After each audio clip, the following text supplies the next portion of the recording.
I'm going to now put together a small film for you which records the behavior of the sediment geometry in response to sea level. First of all, we're going to assume a basin shape at the initiation of this model which I'm going to build. Here's the shelf, and now we're putting in the slope, bringing it round into the basin. This is the basin floor here. And I'm going to also assume for this time period that there's constant sedimentation across this shelf. I'm going to assume a constant subsidence for the shelf margin and basin. Alright, there's the constant subsidence. And I'm going to be varying eustatic sea level at this time. So I'm going to be varying sea level up and down in response to change in base level. And I'll draw the sea level, the actual path of the sea level, as a sinusoidal curve.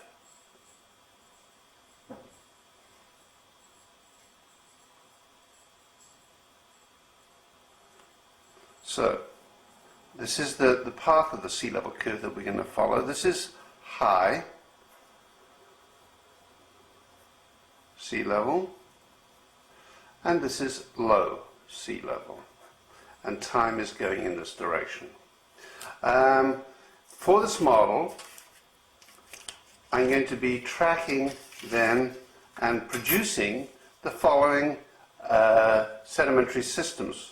A low stand system track produced by the sedimentary response to a fall in sea level in here, a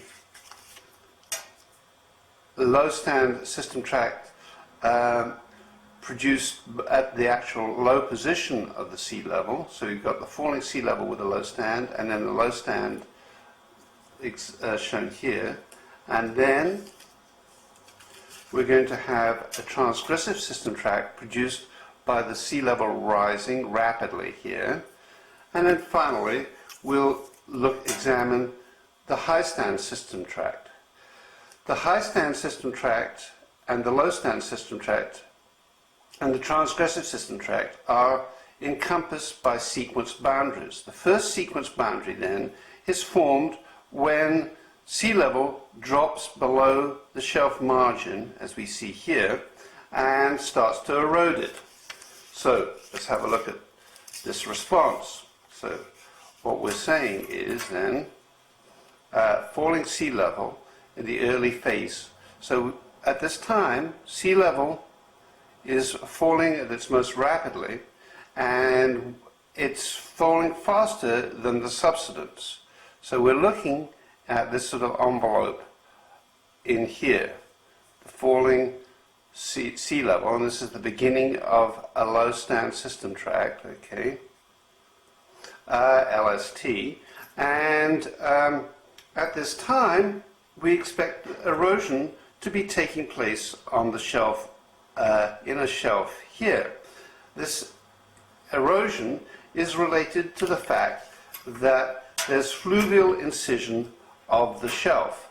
This fluvial incision of the shelf and erosion of the shelf produces an unconformable relationship. In other words, the surface is being eroded here in response to this change in base level related, and this change in base level is actually related to a sea level fall. At the same time as fluvial incision takes place, sedimentation is going to be focused where sea level and the shelf margin intersect, and so we'll see sediments building out here, a lot of them in fact, but they don't stay here very long because the surface is actually unstable. Okay, so we're getting a type of forced regression. The fall in sea level, which we've seen, is actually causing erosion of the shelf margin, the production of this sediment, which is focused here, and then through its instability because of the nature of the slope, and there's so much sediment coming in, that the sediment now bypasses the shelf and is transported by slumping and turbidite movement out into the basin to form basin floor fans. So you've got instability of the sediment focused on the shelf margin being transported out as a basin floor fan. So this is a basin floor fan. Alright, now this basin floor fan then is the product of this, the first phase fall of the sea level, the erosion generated by the fall, by the fact that sea level has fallen below the shelf margin, as I show you here. We've got incision, and actually this incision, what's happening is at the same time rivers up on the shelf will tend to be combining and joining together as individual units related to this low stand event. Now, having the sea level having fallen, we will get sediment now is coming in at a less rapid rate, and because the accommodation is being lost, okay, the sea level fall is not now quite as rapid, and the accommodation space is now being reduced because the rate of fall is not as rapid, because you see it curving around like this, and now substance is tending to control the space available. When this happens, slope fan cliniforms downlap and onlap. So we see the development of sediment building out across this slope in the following way: downlapping and onlapping in this way here.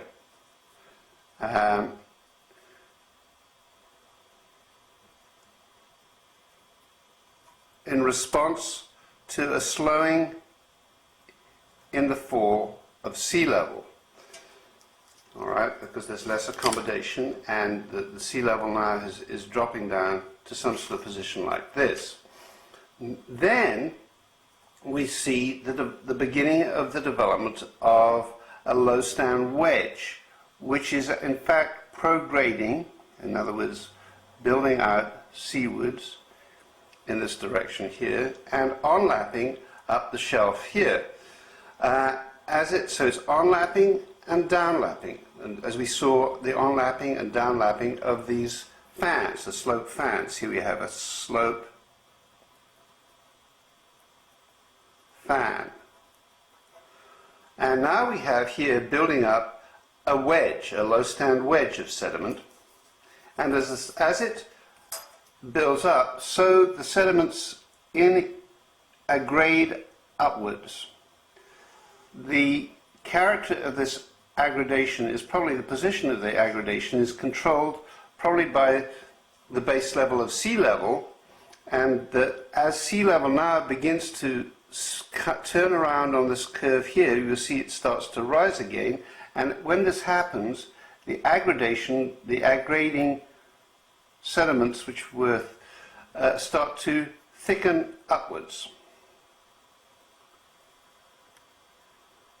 So these are becoming thicker. These beds, I've shown them pretty well uniform in thickness, but in fact you'll see that they're becoming thicker upwards.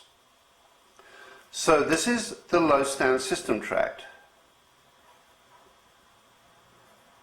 and the margin, the basal margin of the low stand system tract is represented by an unconformable relationship, which is created when sea level falls below the shelf margin and erodes it.